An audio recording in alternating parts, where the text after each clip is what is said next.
এখানে আমি ইঞ্জেকশন নিতে গেছিলাম আর গিয়ে দেখলাম বড় বড় উঁচু উঁচু ছাগল। এতটাই বড় যে এদেরকে দেখে এরকম বোঝা যাচ্ছে না, কিন্তু অনেকটা উঁচু উঁচু, দেখে মনে হবে যেন ঘোড়ার বাচ্চা। পাশেই দেখো হসপিটালের নোংরা ফেলে নর্দমার পাশে কত কাঁঠাল গাছ, কেউ কাঁঠাল খাচ্ছে না। আমার মনে হচ্ছিল গিয়ে আমি সব পেরে নিয়ে চলে আসি, ছোটোবেলার থেকে তো গাছে ওঠা অভ্যাস আছে। আর আমার শো ছিল, সেই শোটা দেখো।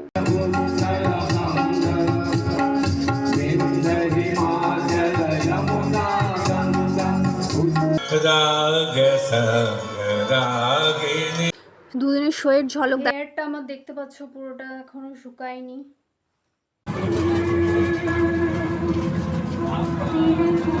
তো বলার কথা মনে ছিল না, ভাগ্যিস জিজ্ঞেস করলি চ্যানেলটা, তোদেরকেও তুলে নিয়ে একটু চ্যানেলে দেবো।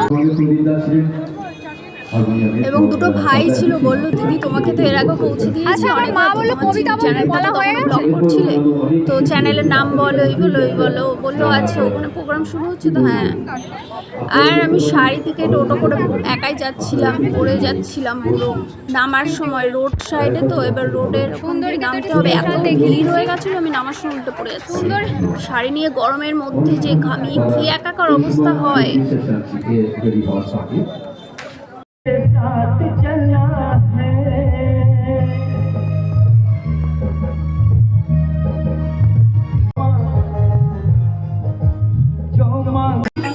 ব্রেক চলছিল, অ্যানাউন্স করা অনেকক্ষণ বাদে আমি এসে আবার বসেছি, পাচ্ছি না, নিচে নেমে গেছি। আর গরম হচ্ছিল এত ভিড়ের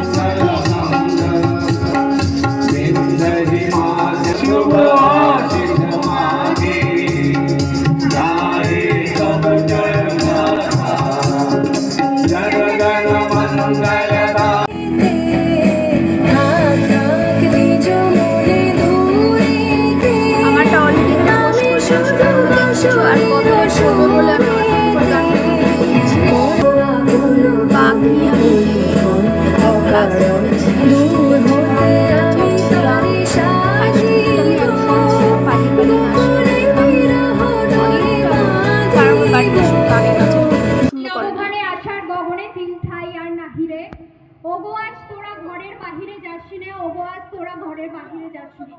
ঘরের বাইরে তো আজ আসতেই হবে, কারণ আজ কবিগুরু রবীন্দ্রনাথ এবং কাজী নজরুল ইসলামকে স্বাগত জানানোর জন্য তরফ থেকে আজকে যে প্রোগ্রামের আয়োজন করা হয়েছে, সেটার জন্য আজকে তো ঘরের বাইরে আসতেই হবে।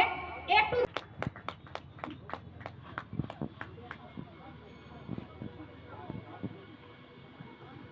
হ্যালো হ্যালো বলতে পারি কিন্তু বলো। হ্যাঁ, শাকলাল হায়দার আপনাকে মঞ্চে আহ্বান জানাচ্ছি। উনি কবি মির্জা গালিবের আসুন, ওনারকে আমরা আহ্বান জানাই মঞ্চে। নাই রস নাই দারুণ দমন বেলা, খেলো খেলো তব নীরব ভৈরব খেলা। যদি ঝরে পড়ে পড়ুকো পাতা, ম্লান হয়ে যাক মালা গাথা, থাক জনহীন পথে পথে মরীচিকা জাল ফেলা। আপনাদের সামনে এবার নৃত্য পরিবেশন শুরু হবে, একটু ধৈর্য ধরে অপেক্ষা করুন। নৃত্য পরিবেশন করতে আসছে আমাদের অনামিকা বোস।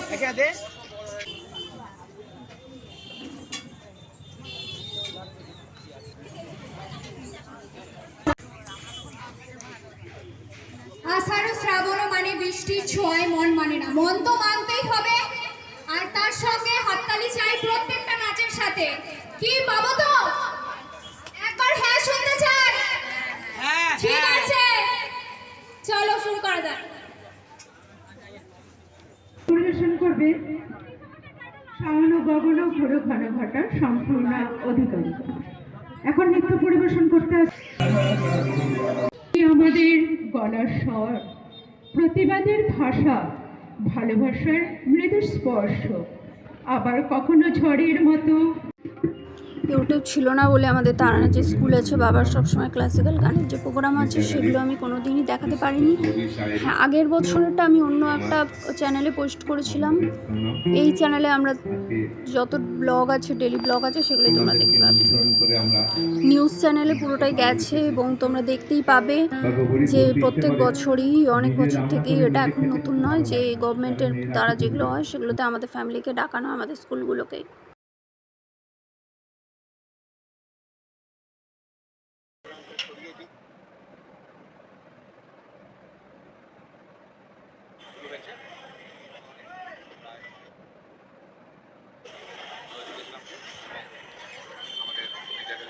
মাল্যদান করে আমাদের অনুষ্ঠান শুরু হয়েছে। প্রায় 17 জন শিল্পী সেখানে অংশগ্রহণ করছে, নাচ গান সবাই মিলে এবং সঙ্গে সহযোগিতায় পাশে ন্যাশনাল ক্লাব, আমাদের কবিদাদা, সালাম, তপন সরকার, আরও পাশে যারা রয়েছে তাদের সহযোগিতায় আজ অনুষ্ঠান করতে পারলাম। ধন্যবাদ জানাই তার সাথে প্রতিটি আমাদের আজকে জানাই এইভাবে আমাদের এবং আমরা সবাই মিলে বিশ্বে যাতে বসবাস করতে পারি, এটাই পয়লা জুন 2025 রবিবার গ্রামীণ হাওড়ার বাউরিয়ার ফোর্ট ক্লাস্টার মেইন গেটে বাউরিয়া সম্প্রীতি মঞ্চের উদ্যোগে বিশ্বকবি রবীন্দ্রনাথ ঠাকুর ও বিদ্রোহী কবি কাজী নজরুল ইসলামের জন্ম জয়ন্তী উপলক্ষে এক সাংস্কৃতিক সন্ধ্যার আয়োজন করা হয়। একই সাথে এদিন বাউরিয়া সম্প্রীতি মঞ্চের উদ্যোগে কবি মির্জা গালিবকেও স্মরণ করা হয়। এদিন রবীন্দ্রসঙ্গীত, নজরুল গীতি, নৃত্য, আবৃত্তি, শায়রি, কবিতা, চিরায়ত, কথামালা সহ একাধিক সাংস্কৃতিক অনুষ্ঠানের মাধ্যমে 3 কবিকে স্মরণ করা হয়। এদিনের এই কবি প্রণাম অনুষ্ঠানে উপস্থিত ছিলেন বিশিষ্ট সঙ্গীত শিল্পী শ্রীমতী মহুয়া বেরা, উপস্থিত ছিলেন বিশিষ্ট সঙ্গীত শিল্পী প্রদীপ রায়, উপস্থিত ছিলেন কবি দীপক জানা, উপস্থিত ছিলেন সঙ্গীত শিল্পী মধু দাস, উপস্থিত ছিলেন বেহালাবাদক সুজন তরফদার, উপস্থিত ছিলেন তবলাবাদক অর্চন ভট্টাচার্য, বিশ্বজিৎ বোস, সুপ্রিয় সাঁতরা। অনুষ্ঠানের যুগ্ম আহ্বায়ক বিশিষ্ট সঙ্গীত শিল্পী প্রদীপ রায়, বিশিষ্ট মানবাধিকার কর্মী তপন ভট্টাচার্য, উপস্থিত ছিলেন রবি পুরকাইত, সালাম সহ অন্যান্য সদস্যগণ। এদিনের এই সাংস্কৃতিক অনুষ্ঠানে ভূয়সী প্রশংসা করেছেন এলাকার শুভবুদ্ধি সম্পন্ন বাসিন্দারা। নবঘরে আসার গগনে তিল ঠাই আর নাহিরে, ওগো আজ তোরা ঘরের বাহিরে যাচ্ছি না, ওগো আজ তোরা ঘরের বাহিরে যাচ্ছি না। ঘরের বাইরে তো আজ আসতেই হবে, কারণ আজ কবিগুরু রবীন্দ্রনাথ এবং কাজী নজরুল ইসলামকে স্বাগত জানানো। সঙ্গীত, নজরুল গীতি, নৃত্য, আবৃত্তি, শায়রি, কবিতা, চিরায়ত, কথামালা সহ একাধিক সাংস্কৃতিক অনুষ্ঠানের মাধ্যমে 3 কবিকে স্মরণ করা হয়। এদিনের এই কবি